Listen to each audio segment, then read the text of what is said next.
வணக்கம். ஏப்ரல் 22ஆம் தேதி இன்னைக்கான 2வது பதிவு.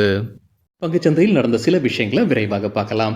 முக்கியமான தகவல், நான் செபி ரெஜிஸ்டர்ட் அட்வைசர் கிடையாது. நம்ம சேனல்ல இருந்து எப்போதுமே ஸ்டாக் ரெக்கமெண்டேஷன்ஸ் கிடையாது. யூடியூப் சேனல் மட்டும் இல்லைங்க, மற்ற சோஷியல் மீடியா பிளாட்ஃபார்மான இன்ஸ்டாகிராம், வாட்ஸ்அப், டெலிகிராம்ல இருந்து கூட நம்ம ஸ்டாக் ரெக்கமெண்டேஷன்ஸ் வழங்குவதில்லை. மேலும் பணத்தை வாங்கிட்டு எந்த சேவையும் வழங்குவது இல்லை. பல போலியான குரூப் இயங்கிட்டு இருக்கு. தயவு செய்து ஜாகிரதையாக இருங்க. இந்த வீடியோவில் காட்டக்கூடிய அனைத்து கம்பெனிகளும் வெறும் இன்ஃபர்மேஷனல் பர்பஸ்க்காக மட்டுமே முதலீடு செய்யுங்கன்னு சொல்கிற வீடியோ கிடையாது. எந்த ஒரு முதலீட்லையும் ரிஸ்க் இருக்கும். ரிஸ்க் புரியாமல் இன்வெஸ்ட் செய்யாதீங்க. ரிஸ்க் புரியலன்னா தயவு செய்து இன்வெஸ்ட்மெண்ட்டை தவிர்த்துருங்க. நம்ம ருபி டிரைவர் சேனலை ஆதரிக்கிற அனைத்து நல்ல உள்ளங்களுக்கும் நன்றி. நம்ம மார்க்கெட் ஓப்பன் ஆகிறதுக்கு முன்னாடி உலக மார்க்கெட்ஸ் எப்படி இருந்ததுன்னு பார்க்கும்போது நேற்று யூஎஸ் மார்க்கெட்ஸ் பெரிய வீழ்ச்சியை பார்த்துருக்கு. S&P 500 மற்றும் நாஸ்டாக் 2% மேலே வீழ்ச்சியை பார்த்துருக்கு. பெரும்பாலான யூரோப்பியன் மார்க்கெட்ஸ் நேற்று விடுமுறையில் இருந்திருக்கிறாங்க. ஈஸ்டர் மண்டே முன்னிட்டு விடுமுறையில் இருந்திருக்கிறாங்க. நம்ம மார்க்கெட் இன்றைக்கி ஓப்பன் ஆகிறதுக்கு முன்னாடி ஏஷியன் மார்க்கெட்ஸ் எப்படி இருக்குன்னு பார்க்கும்போது பெரும்பாலும் க்ரீனில் தான் ட்ரேட் ஆகிட்டு இருந்தது. குறிப்பாக கிஃப்ட் நிஃப்டி ஃப்ளாட்டாக ட்ரேட் ஆகிட்டு இருந்தது. நம்ம மார்க்கெட் ஓப்பன் ஆகிறதுக்கு முன்னாடி எடுத்த ஸ்க்ரீன்ஷாட் இது. இந்த வீடியோ சேர தருணத்தில் நம்ம மார்க்கெட் ஓப்பன் ஆகி நிஃப்டி 0.4% க்ரீனில் ட்ரேட் ஆகிட்டு இருக்கு. காலையில் 11-11:30 மணி அளவில். சில இண்டிவிஜுவல் ஸ்டாக்ஸ் மற்றும் செய்திகள் விரைவாக பார்க்கலாம். நேற்று யூஎஸ் மார்க்கெட்ஸ் விழுந்ததற்கு மணி கண்ட்ரோல் ஒரு முக்கிய காரணம் என்ன சொல்லியிருக்கிறாங்கன்னா, அதிபர் டொனால்ட் ட்ரம்ப் யுனைடெட் ஸ்டேட்ஸுடைய ஃபெடரல் ரிசர்வ் சேர்மன் ஜெரோம் பவலை பதவி நீக்கம் செய்வதற்கான வாய்ப்புகள் இருக்குன்னு. யுனைடெட் ஸ்டேட்ஸ் ஃபெடரல் ரிசர்வ் அவங்களோட இன்ட்ரெஸ்ட் ரேட்டை குறைக்காமல் வச்சிருக்கிறது அதிபர் டொனால்ட் ட்ரம்ப்புக்கு ஒரு அதிருப்தியை ஏற்படுத்தி இருக்கு. அதனால் அவர் நிறைய விமர்சனத்தை சொல்லியிருக்கிறாரு. அவர் அந்த பணி நீக்கம் செய்வதற்கான வாய்ப்புகள் இருக்குன்னு மணி கண்ட்ரோலில் சொல்லியிருக்கிறாங்க. அது ஒரு முக்கிய காரணம் நேற்று மார்க்கெட்ஸ் விழுந்ததற்கு. USA சைனா இடையே இருக்கக்கூடிய வர்த்தக போர் காரணமாக யூஎஸ்ஏல இருக்கக்கூடிய போயிங் நிறுவனத்துக்கிட்ட இருந்து ஃப்ளைட்ஸை வாங்கக்கூடாது அப்படின்னு சைனா தீர்மானம் எடுத்திருக்கிறாங்க. ஸோ சைனீஸ் ஏர்லைன்ஸ் எதுவுமே விமானம் வாங்காமல் இருக்கிறாங்க. டெலிவரிக்கு தயாராக இருக்கக்கூடிய விமானங்கள் கூட அவங்க வாங்காமல் இருக்கிறாங்க. இப்போ டாடா நிறுவனமான ஏர் இந்தியா அந்த விமானங்களை வாங்குவதற்கான வாய்ப்பு இருக்குது. அதாவது சைனாக்கு போக வேண்டிய விமானங்களை இப்போ ஏர் இந்தியா வாங்குவதற்கான வாய்ப்புகள் இருக்குன்னு சொல்லியிருக்கிறாங்க மணி கண்ட்ரோல் செய்தியில். Bajaj Finserv asset management company 2 புது பேசிவ் ஃபண்ட்ஸாக அறிமுகம் செய்கிறாங்க. தகவல் கிடைத்தது CNBC TV 18 Bajaj Finserv Nifty 50 index fund. இது ஏப்ரல் 25ஆம் தேதி ஓப்பன் ஆகுது. மே 9ஆம் தேதி முடிவுக்கு வருது. குறைந்தபட்சம் இன்வெஸ்ட்மெண்ட் ₹500. இரண்டாவது fund Bajaj Finserv Nifty next 50 index fund. April 22ஆம் தேதி துவங்குது. மே 6ஆம் தேதி முடிவுக்கு வருது. ₹500 குறைந்தபட்ச முதலீடு. என்ட்ரி மற்றும் எக்ஸிட் லோட் 2 ஸ்கீமுக்கும் கிடையாதுன்னு சொல்லியிருக்கிறாங்க Bajaj Finserv AMC.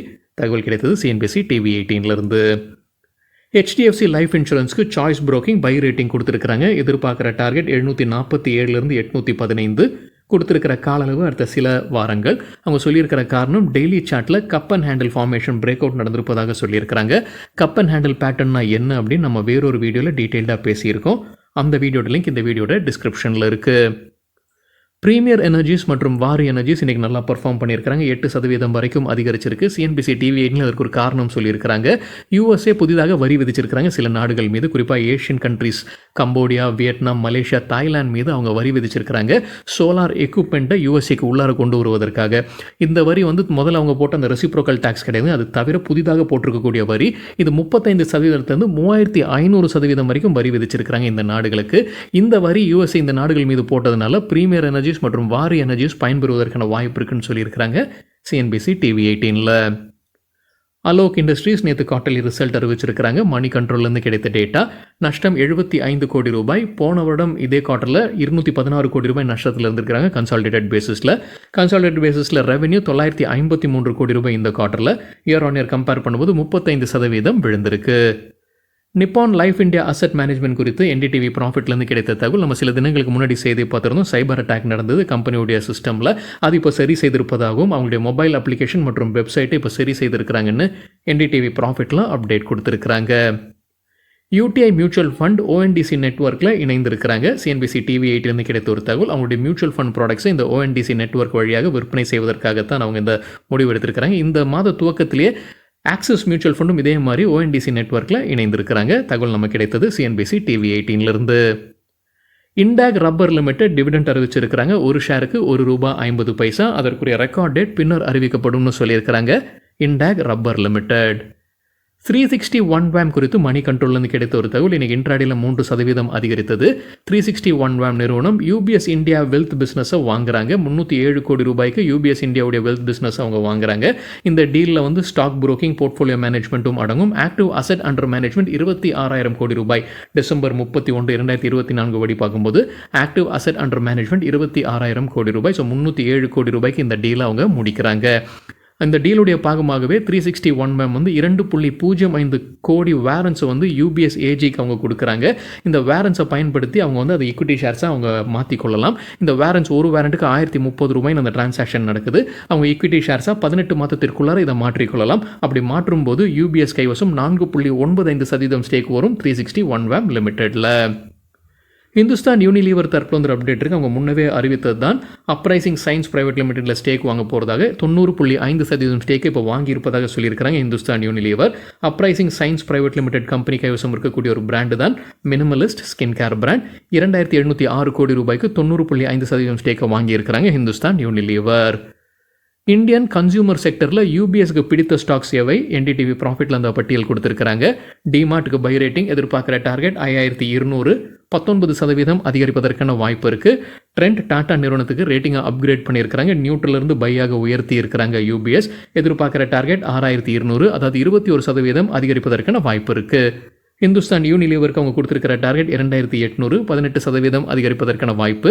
பிரிட்டானியாவுக்கு buy rating எதிர்பார்க்குற டார்கெட் 6350, 17% அதிகரிப்பதற்கான வாய்ப்பு இருக்குது. கோல்கேட்டுக்கு டபுள் அப்கிரேட் பண்ணியிருக்கிறாங்க ரேட்டிங்கை.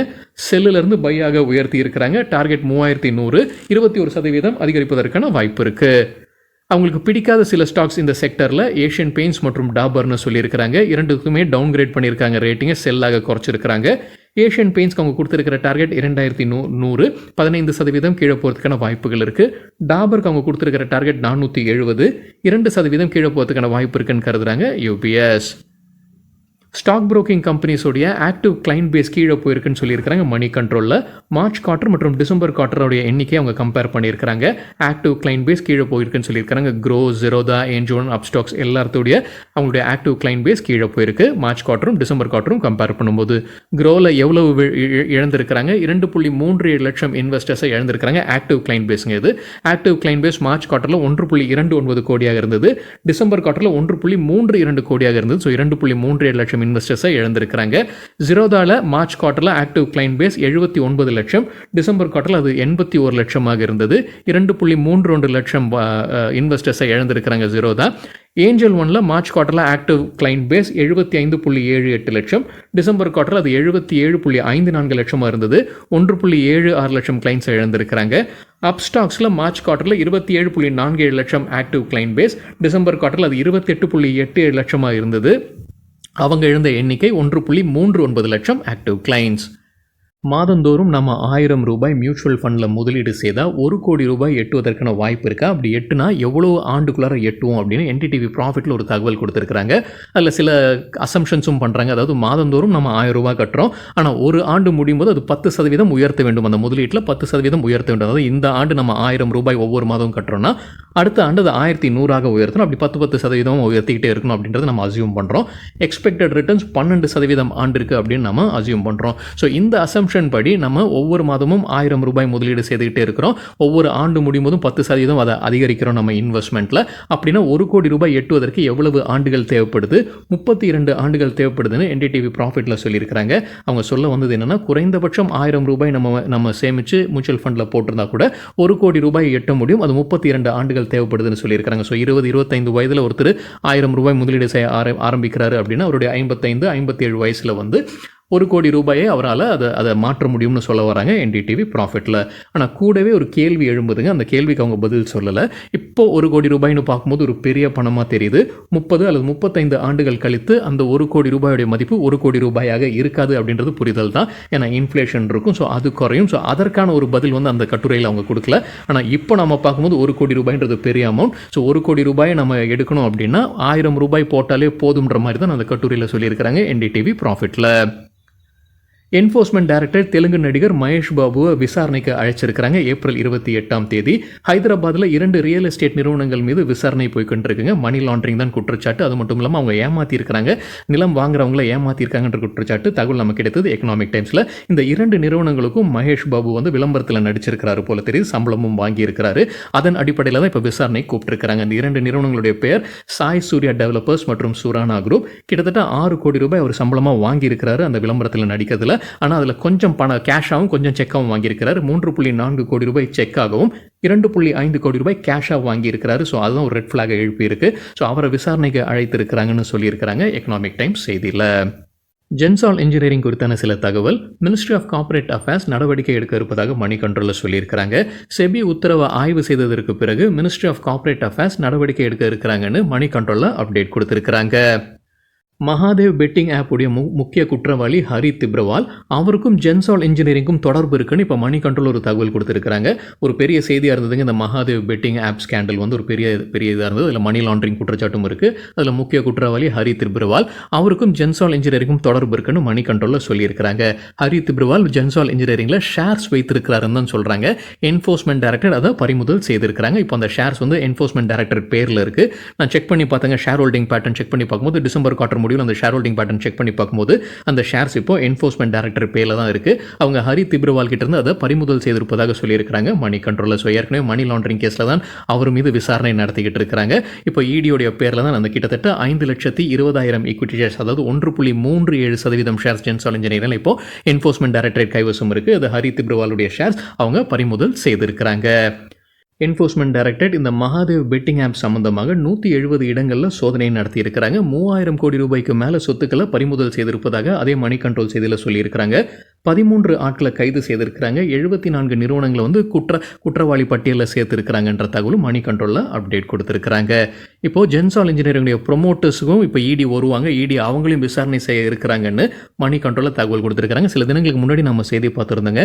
கவர்மெண்ட் ஏஜென்சிஸ் இப்போ இந்த ஜென்சால் இன்ஜினியரிங் விஷயத்தை விசாரணை செய்ய ஆரம்பிப்பாங்க அப்படின்னு. இப்போ இடி உள்ள வருவதற்கு இந்த மகாதேவ் பெட்டிங் ஆப் அந்த கேஸ் ஒரு முக்கிய காரணமாக இருக்கும். ஏன்னா இப்போ மகாதேவ் அந்த பெட்டிங் ஆப்புடைய முக்கிய குற்றவாளி ஹரி திப்ரவால் ஜென்சால் இன்ஜினியரிங்கில் ஷேர்ஸ் வைத்திருக்கிறார். ஸோ மணி லாண்டரிங்கில் ஜென்சால் இன்ஜினியரிங்குடைய ப்ரொமோட்டர்ஸும் ஈடுபட்டிருக்க கூடுமா அப்படின்ற சந்தேகம் இப்போ எழுந்திருக்கு. ஜென்சால் இன்ஜினியரிங் மற்றும் ப்ளூ ஸ்மார்ட் மொபிலிட்டி குறித்து மற்றொரு தகவல் எக்கனாமிக் டைம்ஸில் என்ன கொடுத்துருக்காங்க. கடன் கொடுத்தவங்க வந்து இப்போ இன்சால்வன்சி அந்த ரூட்டை எடுப்பதற்கான வாய்ப்பு இருக்குது. இன்சால்வன்சி மற்றும் பேங்க்ரப்சி வழக்கு அவங்க பதிவு செய்வதற்கான வாய்ப்பு இருக்குது. அவங்களுடைய பணம் கொடுத்துருக்காங்க, அதை திரும்ப எடுப்பதற்காக இந்த நடவடிக்கை அவங்க எடுப்பதற்கான வாய்ப்பு இருக்குன்னு சொல்லியிருக்கிறாங்க. இப்போ ப்ளூ ஸ்மார்ட் கைவசம் இருக்கக்கூடிய வாகனங்கள் எல்லாமே வந்து ஜென்சால் இன்ஜினியரிங்குடைய வாகனங்கள் அவங்க லீஸுக்கு கொடுத்துருக்காங்க. அந்த வாகனங்கள் எல்லாமே நல்ல கண்டிஷனில் இருக்குது. 3000 ஓட்டுநர்களும் இருக்கிறாங்க. ஸோ இந்த பிஸ்னஸை அப்படியே வேறொரு கம்பெனிக்கு விற்பனை செய்வதற்கான வாய்ப்புகள் அதிகமாக இருக்குது இந்த நிலையில். அதனால் கடன் கொடுத்தவர்கள் வந்து இன்சால்வன்சி மற்றும் பேங்க்ரப்சி வழக்கை பதிவு செய்வதற்கான வாய்ப்புகள் இருக்குன்னு எக்கனாமிக் டைம்ஸில் அப்டேட் கொடுத்துருக்குறாங்க. நேற்று ரிசல்ட் அறிவித்த சில கம்பெனிகள் இன்றைக்கி எப்படி பர்ஃபார்ம் பண்ணியிருக்கிறாங்க. அலோக் இண்டஸ்ட்ரீஸ் இன்ட்ராடேல 18% அதிகரித்தது. டாடா இன்வெஸ்ட்மெண்ட் கார்பரேஷன் 3% விழுந்திருக்கு. ஹிமாத்ரி ஸ்பெஷாலிட்டி கெமிக்கல் 5% அதிகரித்தது இன்ட்ராடேல. மஹிந்திரா லாஜிஸ்டிக்ஸ் 5% அதிகரித்தது. ஆனந்த்ராஜ் 6% அதிகரித்தது. நம்ம காலையில் 11-11:30 மணி அளவில் எடுக்கப்பட்ட டேட்டா இது. சரிங்க, இதுதான் சில விஷயங்கள் என்னுடைய பார்வைக்கு எட்டியது. நன்றி, வணக்கம்.